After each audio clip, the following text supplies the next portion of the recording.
Hello and welcome to another video. In today's video I will talk about a 0.19.12 update titled Tablist and other changes. Let's start with it. Tablist is possibly the official name for the tab menu, and what was added was that now you can edit those. They're almost completely customizable. Is there something you would like to change about how this menu looks? You probably can. To edit the so-called widgets, you can use the command /tab/tablist or /widgets, or you can navigate the SkyBlock menu. Navigating the SkyBlock menu will allow you to choose the island you will edit, because the commands will only send you to the widget settings of your current island. There is no reason for me to go over every single widget and every single feature of every single widget, so I'll just tell you how to navigate this menu, because it's pretty simple. Using this button you will reset all settings to the default state.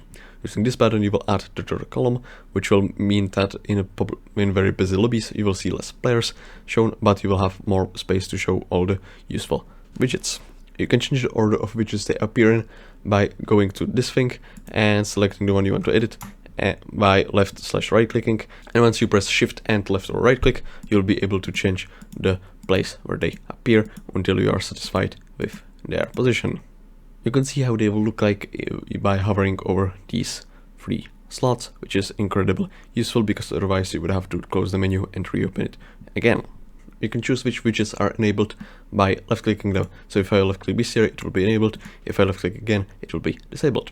By pressing right click on any widget, you'll be able to change its settings.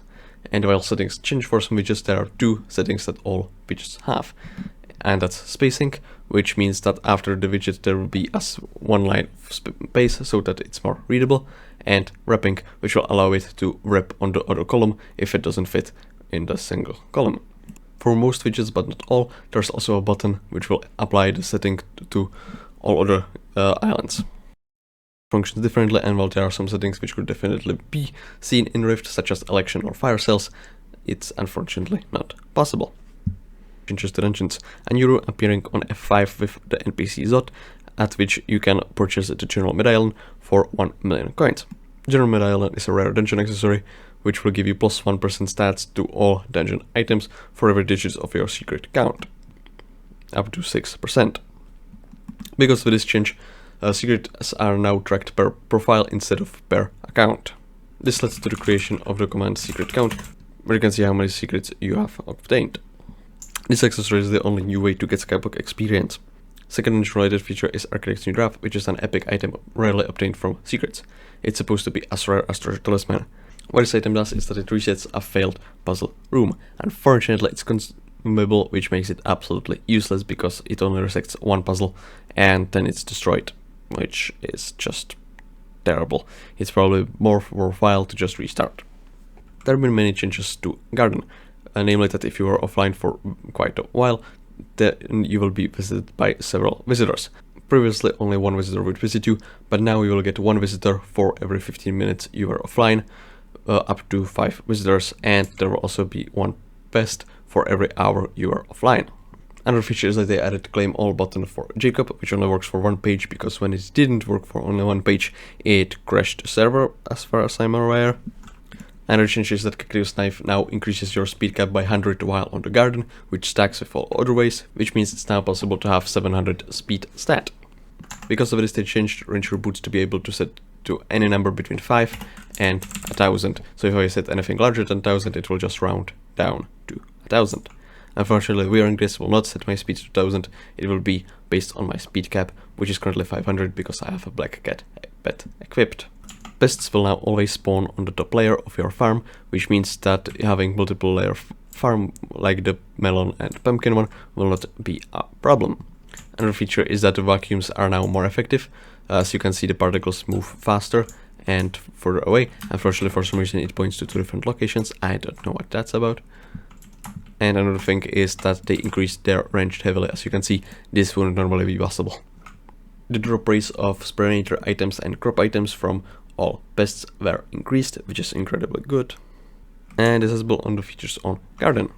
Many pets were buffed, and while it's definitely not worth to talk about all of them, there are some I handpicked because they are nice. Namely, the giraffe pet now gives 1 swing range and also gives you incredible bonuses if you have high swing range. Another change is that zombie pets are pretty good because they reduce the damage taken from zombies and damage dealt to zombies, while also keeping the ability which increases the bonuses of all added armors. which is not a lot of armors, but someone made a test, and against zombies this is supposed to be about as good as an Ender Dragon, which is stupid.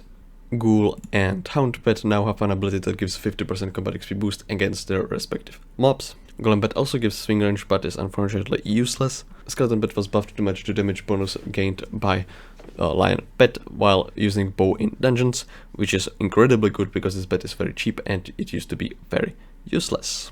Some items have Arachnal Tag, which makes the Spider Pet give them more strength depending on the pet's rarity, which can be good if you are wearing a lot of spider-themed items, such as Full Tarantula. And this has been a very interesting change. I'll talk about the bug fixes, but I just want to mention that the Dragon update has been postponed to an unknown date.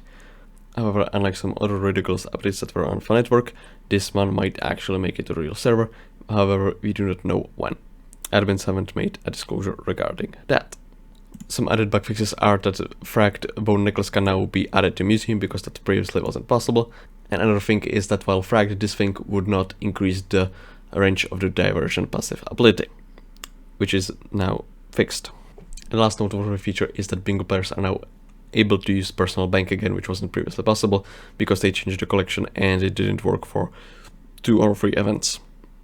So this is it from this video. I got a lot of homework, so I'll try to get some rest first because it's very late. So yeah.